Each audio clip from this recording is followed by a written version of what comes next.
Hello dear once, હું Shailesh ઢોલા physics બોર્ડના lecture number 3 કે જેમાં આપણે ચેપ્ટર નંબર 1 ભૌતિક જગતનો અભ્યાસ કરવાના છીએ તેમાં તપોવન સાયન્સ એકેડમી દ્વારા ચાલુ કરવામાં આવેલી ઓનલાઈન લેક્ચર સિરીઝમાં એકવાર ફરીથી સ્વાગત કરું છું. તો આની અગાઉ 2 લેક્ચર અપલોડ કરેલા છે કે જેમાં જસ્ટ બેઝિક આઈડિયા અને બીજા લેક્ચરમાં તમને ગ્રેવિટેશનલ ફોર્સ વિશે બસ ખૂબ જ ઓછા પ્રમાણમાં ઉપર છેલ્લી માહિતી આપેલી છે. આ લેક્ચરમાં આપણે લેક્ચર નંબર 3માં આપણે આના પછીનું મૂળભૂત બળ એટલે કે ગ્રેવિટેશનલ પછીનું મૂળભૂત બળ આપણે લખેલું હતું, એ હતું વિદ્યુત ચુંબકીય બળ. એનો અભ્યાસ કરીશું. તો બીજું બળ લઈ લઈએ. થિયરી નંબર 3 તમે તો કહી દઈએ. પહેલી થિયરી એવી ભણાવી હતી કે કુદરતમાં કુલ કેટલા પ્રકારના મૂળભૂત બળો છે. પછી એવું કીધું હતું કે એમાંથી ગ્રેવિટેશનલ ફોર્સ વિશે માહિતી આપી હતી. અને આજે ભણીશું આપણે વિદ્યુત ચુંબકીય બળ. વિદ્યુત ચુંબકીય બળ, જેને ઇંગ્લિશમાં કહેવાય ઇલેક્ટ્રોમેગ્નેટિક ફોર્સ. Electromagnetic force. લેક્ચરની શરૂઆતમાં જ મેં તમને એવું કીધેલું છે કે આપણે જે માહિતી મેળવીશું એ જસ્ટ ઉપર છેલ્લે મેળવીશું. દરેક વસ્તુ વિશે ફિઝિક્સમાં ધોરણ 11માં અથવા ધોરણ 12માં આખા ચેપ્ટર છે અથવા એક કરતાં વધારે ચેપ્ટરમાં એનો સમાવેશ થશે. તો આ થિયરી પણ આપણે બહુ ટૂંકમાં સમજવાનો પ્રયત્ન કરીશું અત્યારે, ખાલી 11માના બેઝ પર ઇન્ટ્રોડક્શન તરીકે. તો પહેલાં સહજ પ્રશ્ન આપણને એવો થાય કે વોટ ઇઝ ઇલેક્ટ્રોમેગ્નેટિક ફોર્સ, એટલે કે વિદ્યુત ચુંબકીય બળ શું છે. તો આ જે બળ છે એ 2 શબ્દોનું બનેલું છે. આપણે દેખાય છે 2 શબ્દો કયા કયા છે. એક તો વિદ્યુત અને એક છે ચુંબકીય. તો જે વિદ્યુત છે અને ચુંબકીય છે બંનેનો અભ્યાસ આપણે ડિટેલ્સમાં ધોરણ 12માં કરવાનો છે. વિદ્યુત જોડે જે બળ લાગુ પડે, વિદ્યુતીય બળ બરાબર, અથવા વિદ્યુત બળ, ઇલેક્ટ્રોનિક ફોર્સ, એ લાગુ પડશે આપણે ચેપ્ટર નંબર 1 અને 2માં. અને એના આધારે પ્રવાહ વિદ્યુત ભણશું આપણે ચેપ્ટર નંબર 3. ચુંબકીય બળ જે છે એ કોની વચ્ચે લાગે, કેટલું લાગે, કેવી અસર ઉત્પન્ન કરે, એનો આપણે વ્યવહારમાં ઉપયોગ ક્યાં કરીએ છીએ, બધી વસ્તુ આપણે ચેપ્ટર નંબર 4 અને 5માં જોવાના છીએ ધોરણ 12માં. તો અત્યારે ખાલી સિમ્પલ સમજાવી દઉં, વિદ્યુત બળ એટલે શું અને ચુંબકીય બળ એટલે શું. તો 2 શબ્દો અલગ અલગ છે, તો બંને ભેગા કેમ કરે પણ તમને ઘડીક પછી સમજાઈ જશે. તો પહેલું લઈએ વિદ્યુત બળ. હવે મેં તમને જે પહેલી થિયરી ભણાવી ગ્રેવિટેશનલ, એમાં અમુક પ્રશ્ન પૂછ્યા હતા અને એનો આન્સર આપીને તમને સમજાવી હતી. તો આ થિયરી પણ આપણે એ પ્રમાણે જ સમજશું. પહેલાં આપણે સમજશું વિદ્યુત બળ, પછી સમજશું ચુંબકીય બળ, પછી બંનેની ભેગી એટલે કે કમ્બાઇન ઇફેક્ટ સમજીશું. તો પહેલું સમજીએ આપણે વિદ્યુત બળ શું છે. ચલો સમજીએ વિદ્યુત બળ. ઓકે, ચલો. તો પહેલો પ્રશ્ન એમ પૂછી શકાય, કોની વચ્ચે લાગે. ગ્રેવિટેશનમાં પણ આપણે હાથ પૂછેલો, કોની વચ્ચે લાગે. ચલો, બળ લાગે છે, બળ છે તો કોઈકની વચ્ચે લાગતું હશે. શું વિદ્યુત બળ દરેક પદાર્થ વચ્ચે લાગે? બરાબર છે. આ પેનના 2 નીક પડેલા છે, બરાબર, ઢાંકણ. શું આ 2 મૂકી દીધા આ પ્રમાણે, તો શું એની વચ્ચે લાગશે? ના, જરૂર નથી, લાગતું જ હોય એવું. તો કોની વચ્ચે લાગશે? શું આ 2 દળ છે? આ દળ છે તો ગ્રેવિટેશનલ ફોર્સ તો લાગશે જ. બંને વચ્ચે ગ્રેવિટેશનલ ફોર્સ લાગશે. પણ શું બંને વચ્ચે વિદ્યુત બળ લાગશે કે નહીં લાગે એ ડિસાઇડ કરશે વિદ્યુત ભાર. જો વિદ્યુત ભારિત પદાર્થ હોય, વિદ્યુત ભારિત પદાર્થ વચ્ચે લાગે, વિદ્યુત ભારિત પદાર્થો વચ્ચે લાગે. દરેક પદાર્થ પાસે વિદ્યુત ભાર હોય છે, પરંતુ તેમાંથી ચોખ્ખો વિદ્યુત ભાર છે કે નહીં એ ડિસાઇડ કરે. હવે આપણે સહજ પદ્ધતિ વિદ્યુત ભાર શું છે, વોટ ઇઝ ઇલેક્ટ્રિક ચાર્જ, વિદ્યુત ભાર શું છે. તો જેવી દળની કોઈ એક્ઝેક્ટ ડેફિનેશન નથી કે દળ શું છે, એ પ્રમાણે વિદ્યુત ભારની પણ કોઈ ડેફિનેશન નથી. વિદ્યુત ભાર એક પદાર્થનો ગુણધર્મ છે. સિમ્પલ સમજાવું તો આમ કહી શકું કે તમે એવું સમજ્યા હશો લોઅર સ્ટુડન્ટ્સમાં કે ભાઈ પદાર્થ છે એ કંઈક અણુનો બનેલો છે, અણુ છે એ પરમાણુનો બનેલો છે. પરમાણુને પકડવામાં આવે તો એમાં ઘણા બધા શું કહેવાય, એના જે ન્યુક્લિયસ હશે, એક ન્યુક્લિયસ હશે, એની આજુબાજુ ઇલેક્ટ્રોન ઘૂમતો હશે. ન્યુક્લિયસમાં પ્રોટોન અને ન્યુટ્રોન હોય. તો આવું કંઈક લગભગ સમજાશો તમે. એક ન્યુક્લિયસ છે અને એના આજુબાજુ ઇલેક્ટ્રોન કોઈ એક ફિક્સ કક્ષામાં બરાબર છે ભ્રમણ કરે છે. સપોઝ કે ઇલેક્ટ્રોન છે, ન્યુક્લિયસમાં શું હશે, ન્યુક્લિયસમાં પ્રોટોન હોય, ન્યુટ્રોન હોય. તો આને વિદ્યુત ભાર ના કહેવાય, આની પર વિદ્યુત ભાર છે. ઇલેક્ટ્રોન પર નેગેટિવ ચાર્જ હોય, પ્રોટોન પર પોઝિટિવ ચાર્જ હોય, ન્યુટ્રોન પર કોઈ ચાર્જ હોય નહીં. જેટલા માનો કે પરમાણુ છે બરાબર, તો પરમાણુમાં જેટલા પ્રોટોન છે એટલા ઇલેક્ટ્રોન હશે. પરમાણુનો જે પ્રોટોન છે, પ્રોટોન P+, એનો વિદ્યુત ભાર કહેવાય +E. E શું છે એ આપણે ધોરણ 12માં સમજીશું, બરાબર છે. અને ઇલેક્ટ્રોન પર ચાર્જ હોય -E. આ વિદ્યુત ભારનો સિમ્બોલ છે. આ જે E છે એની કિંમત હોય 1.6 ઇન્ટુ 10⁻⁻19 કુલમ, બરાબર છે. વિદ્યુતભાર આપણે જેમ દળ કિલોગ્રામમાં આપીએ એમ વિદ્યુતભાર કુલમમાં આપીશું. અત્યારે ખાલી લાસ્ટ લેક્ચરમાં કીધું હતું, અત્યારે ખાલી જે બોલું છું એ જસ્ટ જોવાનું છે, બરાબર. ડિટેલ્સમાં સ્ટડી આપણે ધોરણ 12માં કરીશું, એટલે કોઈ વસ્તુ અત્યારે ના સમજાય તો બહુ ચિંતા કરવી નહીં, ખાલી જસ્ટ સાંભળી લો હું શું કહું છું. પ્રોટોન પર કંઈક પ્લસ વિદ્યુતભાર હોય, એનું મૂલ્ય આપ્યું તો કેટલું મેળવ્યું? E જેટલું મેળવ્યું, એટલે આટલું મેળવ્યું. ઇલેક્ટ્રોન પર ચાર્જ હોય નેગેટિવ હોય, પ્રોટોન જેટલો જ હોય પણ નેગેટિવ ચાર્જ. એવું જો આપણે ગુરુત્વાકર્ષણ બળમાં એવું જોયેલું કે એક દળ અહીંયા M1 છે, બીજું દળ અહીંયા M2 છે, બંને વચ્ચે ગ્રેવિટેશનલ ફોર્સ લાગશે. કેવું બળ લાગશે? આકર્ષી લાગશે. કેવું બળ લાગશે? આકર્ષી લાગશે. હવે આકર્ષિત કેમ લાગે, અપાકર્ષી કેમ નહીં લાગતું? ચલો એનો આન્સર ઉપર છેલ્લા આપી દો. તો દળ શું ઋણ હોય? દળ ઋણ હોઈ શકે કે ના હોઈ શકે? દળ છે, દળ એ ઋણ હોઈ શકે? ના, દળ ઋણ હોય નહીં. હું એમ કહું કોઈ વ્યક્તિનું દળ 2 કિલો છે અથવા કોઈ વસ્તુનું દળ 2 કિલો છે, કોઈ વસ્તુનું દળ 20 કિલો છે, પણ એવું કહી શકાય કે કોઈ વસ્તુનું દળ -2 કિલો છે? માઇનસ આવે નહીં. તો દળ હંમેશા ધન હોય, એટલા માટે ગુરુત્વાકર્ષણ બળ આકર્ષી હોય, બરાબર છે. પણ વિદ્યુત ભારના કિસ્સામાં જે વિદ્યુત બળ લાગે છે, એ આકર્ષી પણ હોય અને અપાકર્ષી પણ હોય. આવું કેમ સર? આકર્ષી એટલા માટે હોય, આકર્ષી અને અપાકર્ષી એટલા માટે હોઈ શકે કારણ કે વિદ્યુત ભાર છે, એ વિદ્યુત ભાર જે છે એ પોઝિટિવ પણ હશે અથવા નેગેટિવ હશે. તો વિદ્યુત ભાર છે એ પોઝિટિવ પણ હોઈ શકે, પ્લસ વેલ્યુ હોઈ શકે અને માઇનસ વેલ્યુ હોઈ શકે. હવે તમને કહી દઉં આકર્ષી ક્યારે લાગે, આકર્ષી વિદ્યુત બળ ક્યારે લાગે અને અપાકર્ષી વિદ્યુત બળ ક્યારે લાગે. અત્યારે ખાલી જસ્ટ સમજાવું છું, પછી તમને જે મુદ્દા નોટ ડાઉન કરું છું એ આપણે પાછળના પેજમાં લખી નાખશું આપણે, એટલે આપણને સમજાઈ જશે. તો આપણે આકર્ષી વિદ્યુત ભાર ક્યારે લાગે? સજાતીય વિદ્યુત ભારો માટે. સજાતીય કોને કહેવાય? 2 ધન હોય તો અથવા 2 ઋણ હોય તો શું લાગશે? સજાતીય લાગે. જેમ કે એક પ્રોટોન છે, એની બાજુમાં બીજો પ્રોટોન મૂકું તો એક પ્રોટોન ધન થઈ ગયો વિદ્યુત ભાર, બીજો પ્રોટોન જે પણ ધન થઈ ગયો, તો બંને વચ્ચે શું લાગશે? અપાકર્ષી. સોરી અહીંયા ભૂલ છે, અહીં સજાતીય નહીં આવે, વિજાતીય આવશે. એક કામ કરીએ આપણે, આને અપાકર્ષી આને આકર્ષી કહી દો. અહીં લખી નાખીએ અપાકર્ષી, અહીંયા લખી નાખીએ આકર્ષી. અહીંયા સજાતીય શબ્દ છે, સજાતીય એટલે કે એક સરખા પદાર્થો, જેમ કે એક સરખા વિદ્યુત ભાર ધરાવતા એવા પદાર્થો, જેમ કે પ્રોટોન ને પ્રોટોન. ચલો આની પાસે વિદ્યુત ભાર પ્લસ E છે, આની પાસે પણ પ્લસ E છે, તો બંને વચ્ચે કેવું બળ લાગે? અપાકર્ષી બળનો મતલબ એમ થાય કે બંને એકબીજાને ધક્કો મારશે. શું કરશે? એકબીજાને ધક્કો મારવાનો ટ્રાય કરશે, બરાબર. આના પર બળ લગાડે, આના પર આમ બળ લગાડે, ટૂંકમાં વિરુદ્ધ દિશામાં. અને આનાથી ઉલટું લઈએ, એક પ્રોટોન લઈએ અને એક ઇલેક્ટ્રોન લઈએ, આના પર પ્લસ ચાર્જ છે, આના પર નેગેટિવ ચાર્જ છે, તો બંને એક પર પોઝિટિવ ચાર્જ, એક પર નેગેટિવ ચાર્જ છે. શું કરશે? બંને એકબીજાને આકર્ષશે, બરાબર. એકબીજાને આકર્ષવાનો પ્રયત્ન કરશે, આમ એકબીજા પર ધક્કો લગાડશે. એ રીતે આપણે 2 ઇલેક્ટ્રોન લઈ લઈએ, ઇલેક્ટ્રોન. આના પર નેગેટિવ ચાર્જ, આના પર નેગેટિવ ચાર્જ, તો બંને શું લાગશે? અપાકર્ષી બળ લાગશે. કેટલું બળ લાગશે એ પણ હમણાં તમને સૂત્ર આપું છું, પણ હું એમ કહું છું બહુ ડિટેલ્સમાં ઉતરવાનું નથી આપણે, કારણ કે આપણે આખું ચેપ્ટર, આખા 2 ચેપ્ટર છે આના પર ધોરણ 12માં, બરાબર છે. આની અસરો વિશે, વિદ્યુત ભાર પર બળ લાગે, ઘણા બધા દાખલા ગણીશું, બરાબર. તો આકર્ષી બળ કોના પર લાગે? વિજાતીય વિદ્યુત ભારો વચ્ચે. કોની વચ્ચે લાગે? વિજાતીય વિદ્યુત ભારો વચ્ચે. એટલે કેવા પદાર્થો હોય કે એક પોઝિટિવ હોય ને એક નેગેટિવ હોય. પછી એમ વિચારી શકાય શું એવા પદાર્થો વચ્ચે બળ લાગે કે જેના પર ચાર્જ જ નથી? જેમ કે ન્યુટ્રોનનો ચાર્જ કેટલો? ન્યુટ્રોનનો ચાર્જ 0 હોય.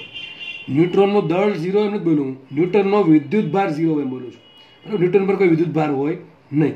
તો જેની પાસે વિદ્યુત ભાર ન હોય એના પર વિદ્યુત બળ લાગે નહીં. સમજ પડે છે? જેમ કે મેં તમને કીધું એ પ્રમાણે એક પેનનું ઢાંકણું છે અને આ ઢાંકણું છે. શું આમાં પરમાણુમાં પ્રોટોન ઇલેક્ટ્રોન નથી? હા, પ્રોટોન ઇલેક્ટ્રોન છે. શું આની પાસે પણ પ્રોટોન ઇલેક્ટ્રોન નથી? હા, એની પાસે છે. તો બંને વચ્ચે વિદ્યુત બળ કેમ નથી લાગતું? સર એવું કેમ કહે છે કે બે વચ્ચે વિદ્યુત બળ નહીં લાગે? એનું કારણ એ છે કે તમારી પાસે ચોખ્ખો વિદ્યુત ભાર હોવો જોઈએ. થાય એવું જો, માનો કે આપણે કોઈ તત્વ લઈ લઈએ, એમાં 50 પ્રોટોન છે અને 50 ઇલેક્ટ્રોન છે. આ 50 પ્રોટોનનો ચાર્જ કેટલો? 50 E. આ 50 ઇલેક્ટ્રોન ચાર્જ કેટલો? -50 E. તો કુલ ચાર્જ કેટલો? 0. કુલ ચાર્જ હોવો જોઈએ. ખાલી પ્રોટોન હોય અને ખાલી ઇલેક્ટ્રોન હોય, બે ભેગા મળીને પરિણામે વિદ્યુત ભાર 0 થતો હોય તો એમની વચ્ચે વિદ્યુત બળ લાગશે નહીં. ચોખ્ખો વિદ્યુત ભાર હોવો જોઈએ. આવું બને કે એક વસ્તુ છે, એમાંથી ધારો કે 5, આ જે વસ્તુ છે એમાંથી 5 ઇલેક્ટ્રોન લઈ લો તો કેટલા ઇલેક્ટ્રોન વધશે? 45 ઇલેક્ટ્રોન વધશે ને. તો ચલો આ 50 પ્રોટોનનો ચાર્જ કેટલો? 50 E + 50 E. આ 45 ઇલેક્ટ્રોન ચાર્જ કેટલો? -45 E. તો વધે કેટલો? +5 E. તો આ પદાર્થ પાસે હજી વિદ્યુત ભાર છે, તો આ ચોખ્ખો વિદ્યુત ભાર છે. તો પદાર્થ પર જ્યારે ચોખ્ખો વિદ્યુત ભાર હોય તો બે વિદ્યુત ભારિત પદાર્થો વચ્ચે વિદ્યુત બળ લાગે. તો શું આ બળને સાર્વત્રિક બળ કહી શકાય? એક્ઝેક્ટલી તો ના કહી શકાય. ગુરુત્વાકર્ષણ બળ સાર્વત્રિક બળ કેમ હતું? કારણ કે દરેક વસ્તુ પર, દરેક કુદરતમાં રહેલી કોઈ પણ વસ્તુ વચ્ચે ગ્રેવિટેશનલ ફોર્સ લાગશે. પણ વિદ્યુત બળ ક્યારે લાગે? જ્યારે એની પાસે ચોખ્ખો વિદ્યુત ભાર હોય. તો એક પદાર્થ છે ચોખ્ખો વિદ્યુત ભાર ધરાવે છે અને બીજો પદાર્થ છે એ પણ ચોખ્ખો વિદ્યુત ભાર ધરાવે છે, તો બંને વિદ્યુત ભારિત પદાર્થો વચ્ચે વિદ્યુત બળ લાગે. ક્વેશ્ચન ખબર પડી ગઈ શું કહે છે? કોની વચ્ચે લાગે? તો વિદ્યુત ભાર, ચોખ્ખો વિદ્યુત ભાર ધરાવતા પદાર્થો વચ્ચે વિદ્યુત બળ લાગે. પહેલી વાત તો આપણને ના ખબર પડી. બીજી વાત એ સમજીએ કે કેટલું બળ લાગે. ચલો બળ લાગે, આપણે માની લઈએ કે બે પદાર્થો છે વિદ્યુત ભારિત છે, બરાબર. તો બંને વચ્ચે કેટલું બળ લાગે તો એ સમજાવી દો. ઉપર છેલ્લું ધારો કે મારી પાસે વિદ્યુત ભાર છે જેનું મૂલ્ય છે Q1. આપણે વિદ્યુત ભારને Q સંજ્ઞા આપણે દર્શાવીએ છીએ. અને એક બીજો વિદ્યુત ભાર છે, એ પદાર્થ પર ચોખ્ખો વિદ્યુત ભાર છે Q2. એક પદાર્થ છે એના પર ચોખ્ખો વિદ્યુત ભાર છે Q1, બીજો પદાર્થ છે એના પર ચોખ્ખો વિદ્યુત ભાર છે Q2. આ બંને ધને હોઈ શકે, બંને ઋણે હોઈ શકે. મને એક્ઝેક્ટલી ખબર નથી Q1 ધને હોઈ શકે, ઋણે હોઈ શકે. Q2 છે એ પણ ધન હોઈ શકે, ઋણ હોઈ શકે. 4 પોસિબિલિટી છે. હવે 4 પોસિબિલિટીના આધારે કેટલું બળ લાગે એ આપણે સમજવાનું છે. સપોઝ કે આ બંને વચ્ચે અંતર છે R. કેટલું અંતર છે R? તો આ બંને વચ્ચે જે બળ લાગશે એ કેટલું લાગશે? પહેલી વાત તો થાય સર આ નિયમ કોણે આપ્યો? તો એ નિયમ આપ્યો કુલમ. કોણે આપ્યો? કુલમ. તો આને કહેવાય કુલંબીય બળ. શું કહેવાય? કુલંબ બળ. જે પ્રમાણે નિયમ ન્યૂટને આપ્યો હતો એ પ્રમાણે વિદ્યુત ભાર વચ્ચે લાગતા બળનો નિયમ કુલંબ આપ્યો. કોણે આપ્યો? કુલંબ આપ્યો. ચલો નિયમ આવો છે. બળ કોના સમપ્રમાણમાં છે? તો બંને વિદ્યુત ભારોના ગુણાકારના સમપ્રમાણમાં. પેલો ગ્રેવિટેશનલ નિયમ છે જે ન્યૂટનનો, એની જેવો જ આ નિયમ છે, બરાબર છે. બીજું શું છે? બંને વિદ્યુત ભારો વચ્ચેના અંતરના વર્ગના વ્યસ્ત પ્રમાણમાં હોય છે.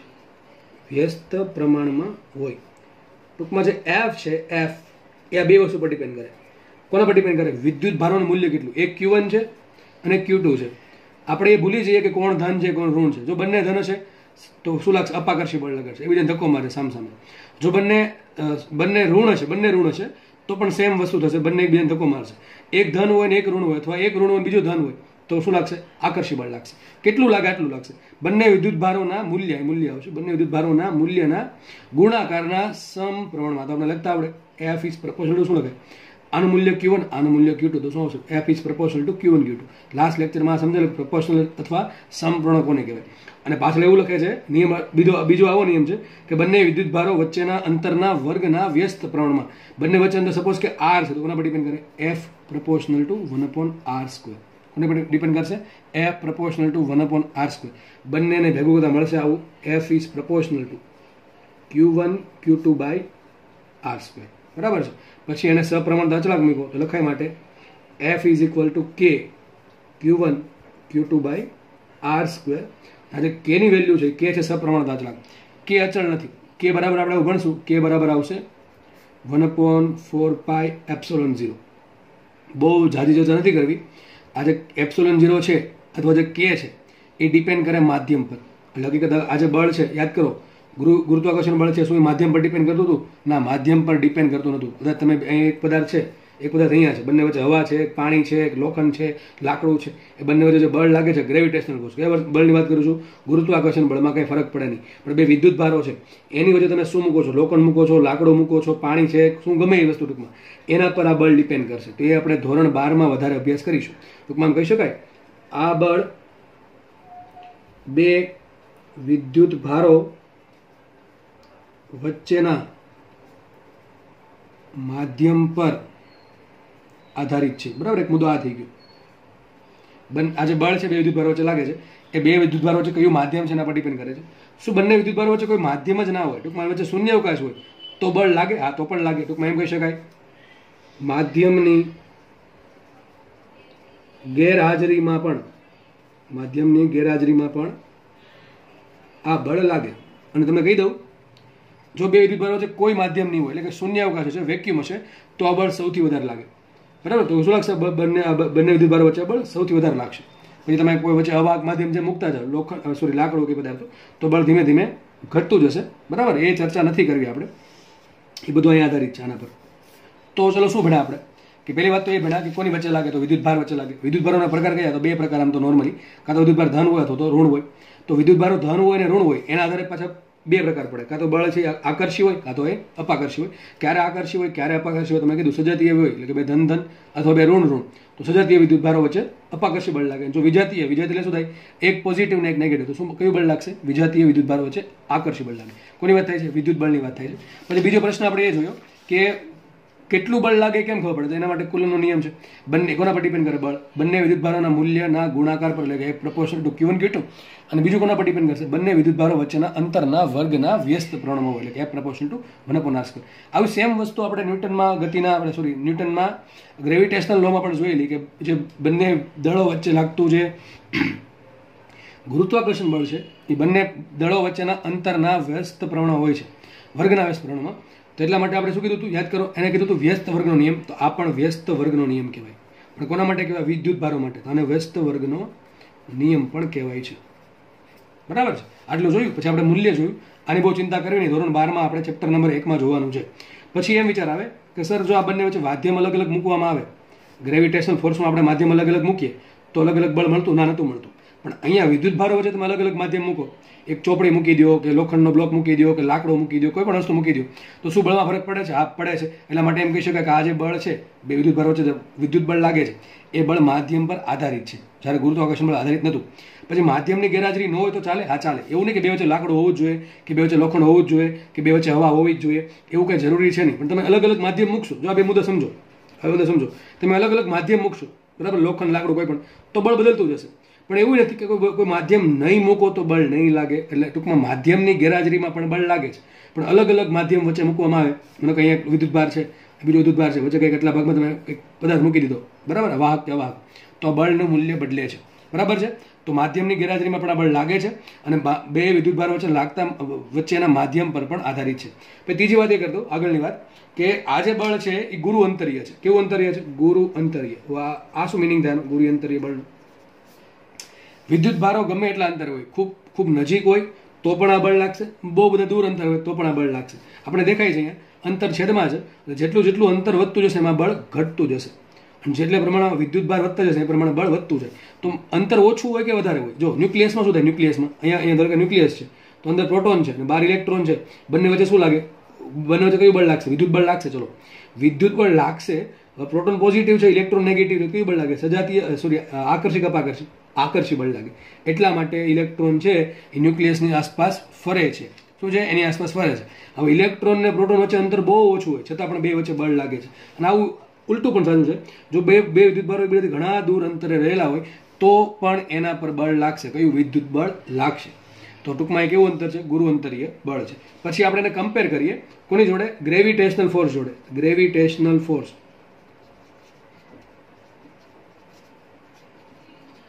ધારો કે કામ કરીએ, એક પ્રોટોન અહીંયા મૂકું, એક પ્રોટોન અહીંયા મૂકું. માનો કે બંને વચ્ચે અંતર સરખું જ છે, ધારો કે બંને વચ્ચે અંતર r છે. પહેલાં એક કામ કરું, પ્રોટોનનો દળ હોય, આ દળ હોય, કેટલું દળ હોય પાસે? MP. MP એટલે મધ્યપ્રદેશ નહીં, MP એટલે કે પ્રોટોનનું દળ, બરાબર. 1.6610 ની -27 એવું કંઈક આવશે, બરાબર છે. એક કામ કરીએ, બે વચ્ચે દળ એટલે આપણે શું મળે? Fg મળે કે ન મળે? Fg શું છે? Gravitational force. એક મળશે. કઈ રીતે મળે? G m1m2/r² કરી દો તમને Fg મળશે. પછી એક કામ કરીએ, એક પ્રોટોન અહીંયા લઈએ, એક પ્રોટોન અહીંયા લઈએ, બંને પાસે વિદ્યુતભાર છે. કયો વિદ્યુતભાર છે? આની પાસે પ્લસ E છે, આની પાસે પ્લસ E છે. તો આ ગ્રેવિટેશનલ ફોર્સ શું કામ લાગ્યું? બંને પાસે દળ છે એટલે. હવે બીજું બળ લાગશે, વિદ્યુત બળ. કયું બળ લાગશે? વિદ્યુત બળ. ચલો, કેટલું લાગશે? ધારો કે બે વચ્ચે અંતર r છે, તો એ લાગશે ધારો કે Fe. Fe એટલે ઇલેક્ટ્રિકલ ફોર્સ અને G એટલે ગ્રેવિટેશનલ ફોર્સ. તો બંને વચ્ચે શું લાગશે? વિદ્યુત બળ પણ લાગશે અને બંને વચ્ચે ગ્રેવિટેશનલ ફોર્સ પણ લાગશે. તમે આની વેલ્યુ ફાઇન્ડ કરો. કઈ રીતે ફાઇન્ડ કરવાની? G m1m2 છે r² કરીને. એ આપણે કંઈ ફાઇન્ડ કરવાની જરૂર નથી, એ આપણે બધું ભણવાનું જ છે. અત્યારે ખાલી ઉપર છેલ્લી માહિતી આપું છું. અને બે પ્રોટોન વચ્ચે જે વિદ્યુત બળ લાગે છે આ પ્રમાણે K × E છે r², તો તમને શું મળશે? ઇલેક્ટ્રિકલ ફોર્સ મળશે. બંનેની વેલ્યુ શોધો તો આપણને એવું જાણવા મળે છે કે જે Fe છે, Fe એટલે ઇલેક્ટ્રિકલ ફોર્સ છે, એ ગ્રેવિટેશનલ ફોર્સ કરતાં લગભગ આવું મળે છે. Fe બરાબર 1.3×10⁻36 Fg. આટલું બધું મોટું મળે. મતલબ શું જોજો, બહુ મિનિંગ સમજો ભાઈ. આનો મિનિંગ સમજો. હજી કહું છું, વેલ્યુ યાદ રાખવાની જરૂર નથી, પણ મિનિંગ સમજો. આમ કહી શકાય કે બે પ્રોટોન વચ્ચે સરખા અંતર માટે જેટલું વિદ્યુત બળ લાગે છે એટલા જ અંતર માટે ગ્રેવિટેશનલ ફોર્સ છે એ ગ્રેવિટેશનલ ફોર્સ ઇલેક્ટ્રિકલ ફોર્સ કરતાં 10⁻36 ભાગનું છે. અથવા એ જ વાત બીજી રીતે કરું તો વિદ્યુત બળ છે એ ગુરુત્વાકર્ષણ બળ કરતાં 10⁻36 ગણું છે. સમજ પડે છે કે નહીં? તો બે પ્રોટોન વચ્ચે લાગતું વિદ્યુત બળ એ ગુરુત્વાકર્ષણ બળ કરતાં 10⁻36. તમે આનો વેલ્યુ સમજો, ખાલી આંકડો નથી જોવાનો, 10⁻36 લખી છે. કેટલું મોટું થાય વિચારો. 10⁻7 હોય તો એને 1 કરોડ કહેવાય, બરાબર? 1 કરોડ તો 10⁻36 છે. બોલો, માનો કે તમારી પાસે 1 રૂપિયો છે અને બીજા વ્યક્તિ પાસે તમારે કદાચ 10 ની 7 ગણા રૂપિયા છે, મતલબ તમારી પાસે 1 રૂપિયો થશે અને પહેલા વ્યક્તિ પાસે 1 કરોડ રૂપિયા થશે, બંનેમાં ડિફરન્સ ધાજો છે. તો આ તો 10 ની 36 છે. વિચારો કેટલું મોટું થાય. 1 કરોડ કેટલી વખત કરોડ કરો ત્યારે 10 ની 36 મળે, બરાબર કે નહીં? 5 વખત કરો, 5 વખત 1 કરોડ કરોડ કરોડ, 1 કરોડના કરોડ, પાછાના પાછા કરોડ, એ પ્રમાણે કરો તો પણ 10 ની 35 થાય. આ તો 10 ની 36 છે. તો સાબિત શું થયું? વિદ્યુત બળ ગુરુત્વાકર્ષી બળ કરતા પ્રબળ છે. શું સાબિત થયું? વિદ્યુત બળ ગુરુત્વાકર્ષી બળ કરતા વધારે પ્રબળ છે. સમજ પડે છે? તો આપણે આ જસ્ટ વિદ્યુત બળ લખ્યું, વિદ્યુત બળ સમજ્યા છીએ. હવે બીજું ચુંબકીય બળ છે. અને બીજી એક વાત રહી ગઈ, આ ક્યારે કામમાં આવે? જ્યારે વિદ્યુત ભારો સ્થિર હોય ત્યારે. ક્યારે કામમાં આવશે? વિદ્યુત ભારો સ્થિર હોય ત્યારે. એટલે શું થયું? એક પ્રોટોન અહીંયા પડ્યો, એક પ્રોટોન અહીંયા પડ્યો, બે ગતિ નથી કરતા, જસ્ટ સ્થિર છે. તો શું લાગશે? એના પર વિદ્યુત બળ લાગે. શું લાગે? વિદ્યુત બળ લાગે. આપણે જેટલું બી સમજાવ્યા છીએ એ તમને વ્યવસ્થિત રીતે હું ખાલી સાઈડમાં લખીને આપીશ મુદ્દા સ્વરૂપે. મુદ્દાની ડિટેલમાં ચર્ચા તમને અહીંયા કરી દીધી છે, અહીંયા ખાલી કરીશ નહીં. તમને થિયરી લખવા માટે બધા મુદ્દા કામ આવશે. હવે જે આપણે ભણશું એ છે ચુંબકીય બળ. કયું બળ છે? ચુંબકીય બળ. ચલો, ક્યારે લાગે ચુંબકીય બળ? ક્યારે લાગે? પહેલી વાત તો આપણે વિદ્યુત ભાર વચ્ચે જ લાગે. કોની વચ્ચે લાગે? વિદ્યુત ભાર વચ્ચે જ લાગે. પહેલી વાત તો આ થઈ ગઈ. બીજું, ક્યારે? વિદ્યુત ભાર જો સ્થિર હોય, વિદ્યુત ભાર જો સ્થિર હોય તો લાગશે નહીં. તો ક્યારે લાગે? વિદ્યુત ભાર ગતિમાન હોય તો. ટૂંકમાં ગતિમાન વિદ્યુત ભાર ચુંબકીય અસર ઉત્પન્ન કરે છે. એના કારણે ચુંબકીય ક્ષેત્ર ઉત્પન્ન થશે. અહીં વિદ્યુત બળના કારણે વિદ્યુત ક્ષેત્ર ઉત્પન્ન થશે, જેને આપણે સંજ્ઞા છે ઈ. અહીંયા વિદ્યુત ગતિમાન વિદ્યુત ભાર પોતાની ગતિના કારણે ચુંબકીય અસર ઉત્પન્ન કરશે, જેને કહેવાય ચુંબકીય ક્ષેત્ર બી. બરાબર છે? તો ગતિમાન વિદ્યુત ભાર હોય ત્યારે જ લાગશે. આ સ્થિર વિદ્યુત ભાર હોય ત્યારે લાગે છે. બરાબર છે? તો ચુંબકીય બળ ક્યારે લાગે? વિદ્યુત ભાર ગતિમાન હોય ત્યારે, સ્થિર હોય ત્યારે લાગતું છે નહીં. હવે આની ચર્ચા બહુ ડિટેલ નથી કરતો, કારણ કે બહુ વધારે જવું પડશે ડિટેલમાં. એ મને કોઈ ઈચ્છા છે નહીં અત્યારે જવાની, અને તમને ડિટેલમાં સમજ પડશે બી નહીં અત્યારે. બરાબર? તો આપણે હું ઉપર છેલ્લું કહી દઉં છું કે વિદ્યુત ભાર ગતિમાન હોય ત્યારે ચુંબકીય બળ લાગે, સ્થિર હોય ત્યારે વિદ્યુત બળ લાગે.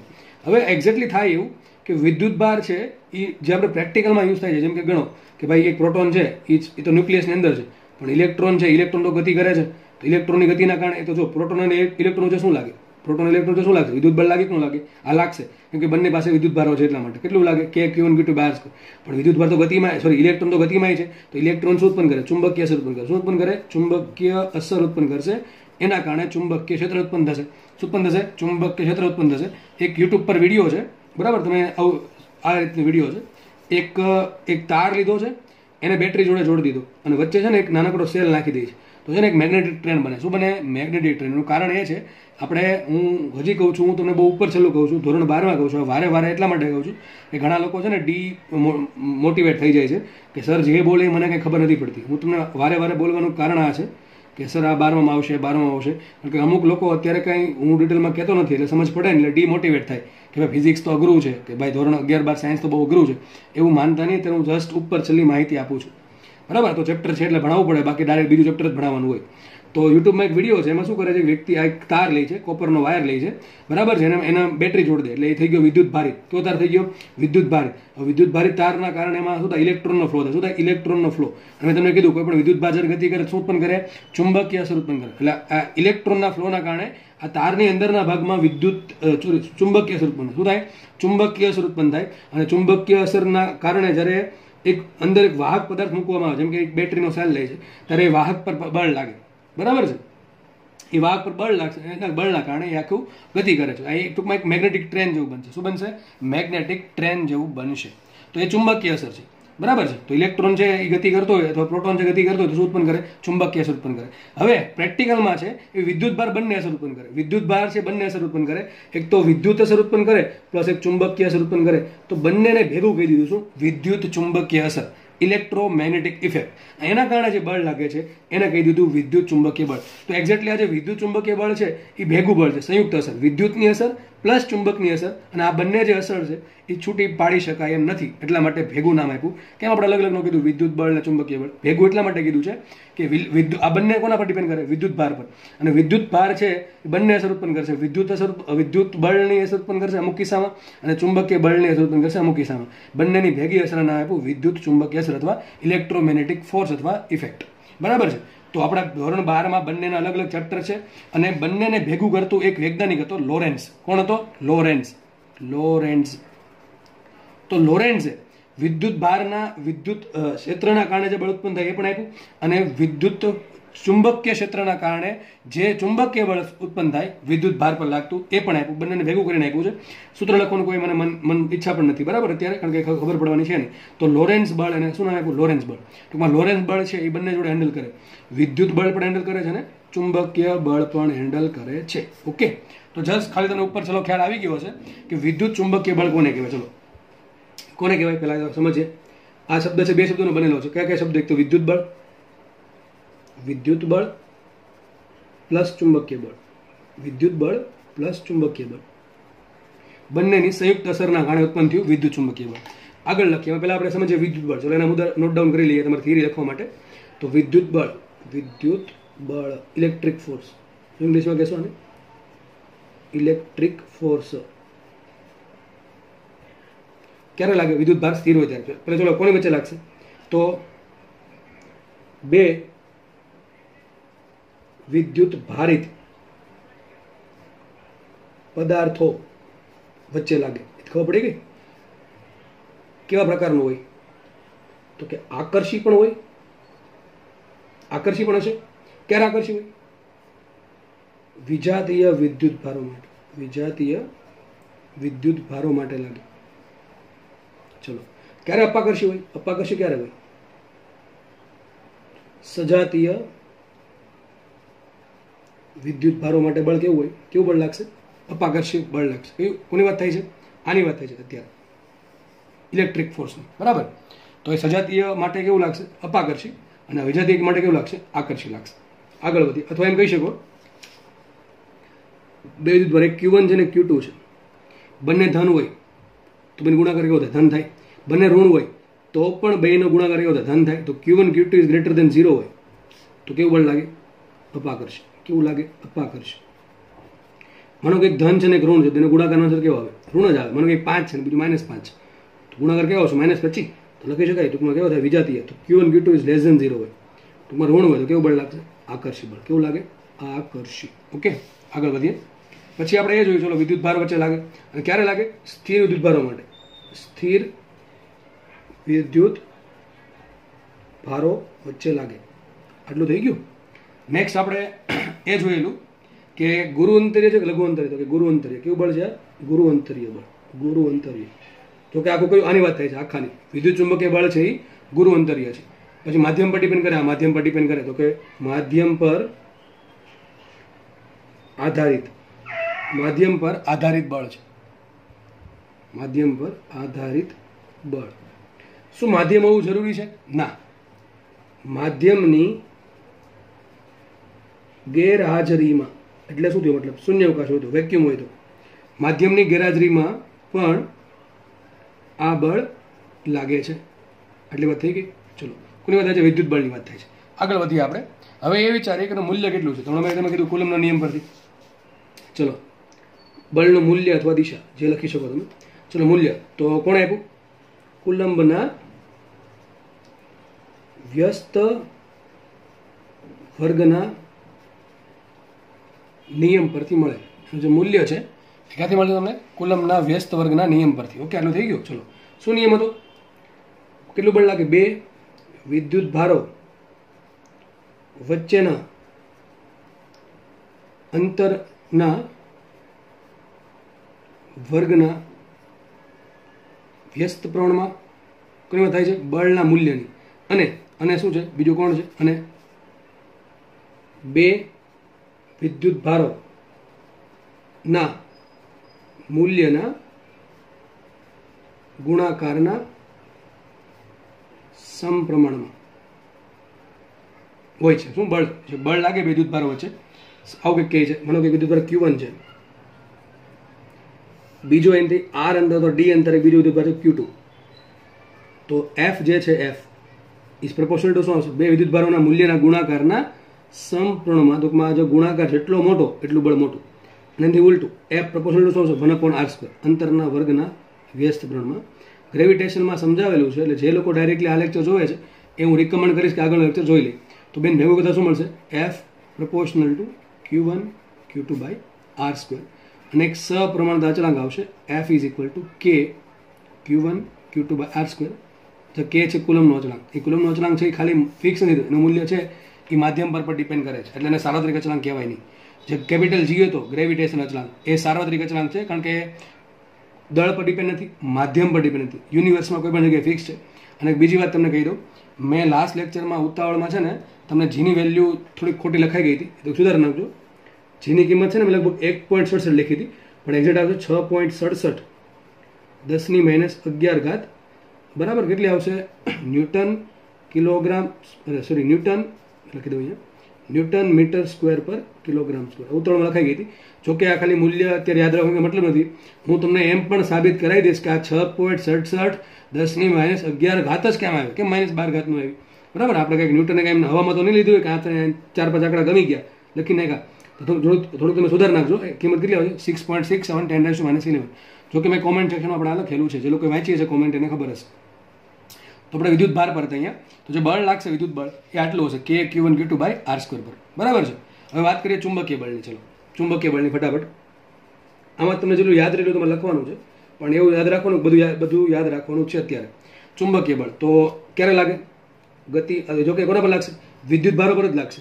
કયા વિદ્યુત ભાર પર? ગતિમાન વિદ્યુત ભારો વચ્ચે લાગે. ટૂંકમાં વિદ્યુત ભાર જ્યારે ગતિમાં આવે ત્યારે લાગશે, બરાબર છે. હવે થાય એવું કે ગૂંચળું છે, મેં તમને કીધું એ પ્રમાણે ગૂંચળું છે, એ ગૂંચળામાં તમે ઇલેક્ટ્રિસિટી આપો તો ઓટોમેટિક એ ચુંબકીય તરફ ઓટોમેટિક ઉત્પન્ન કરી દેશે.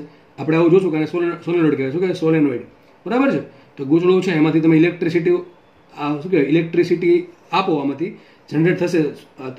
સોરી આમાં તમને ઇલેક્ટ્રિસિટી આપશો અને બે છેડા વચ્ચે બેટરી જોડો કે કોઈ બી ઇલેક્ટ્રિસિટી આપો ને તો એ ઓટોમેટિકલી ચુંબકીય ક્ષેત્ર એટલે કે મેગ્નેટિક ફિલ્ડ ઓટોમેટિક જનરેટ કરશે.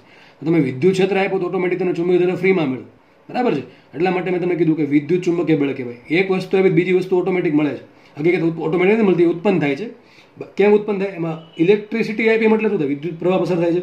વિદ્યુત પ્રવાહ પસાર થાય એટલે મતલબ શું થાય? ઇલેક્ટ્રોન ગતિ કરે છે. મેં તમે કીધું વિદ્યુત ભાર ગતિમાં હોય તો શું ઉત્પન્ન કરે? ચુંબકીય ક્ષેત્ર ઉત્પન્ન કરશે, બરાબર છે. તો એક અસરના કારણે બીજી અસર ઓટોમેટિકલી જનરેટ થઈ. તો બંને અસર, કઈ અસર? વિદ્યુત ક્ષેત્રની અસર અને ચુંબકીય ક્ષેત્રની અસર એકબીજા જોડે જોડાયેલી છે. એટલા માટે બેને ભેગું લેવામાં આવે વિદ્યુત ચુંબકીય અસર અથવા વિદ્યુત ચુંબકીય બળ. તો કોના વચ્ચે લાગશે? ચુંબકીય બળ લાગશે. અને હું બહુ જાજુ નથી કહેતો, બરાબર છે. અને એમ કહી શકું કે વિદ્યુત બળ પ્લસ ચુંબકીય બળ બંને કેવા છે? સંકળાયેલા છે. અને બંને બળનું મૂલ્ય કોણે આપ્યું? લોરેન્ઝે આપ્યું. કોણે આપ્યું?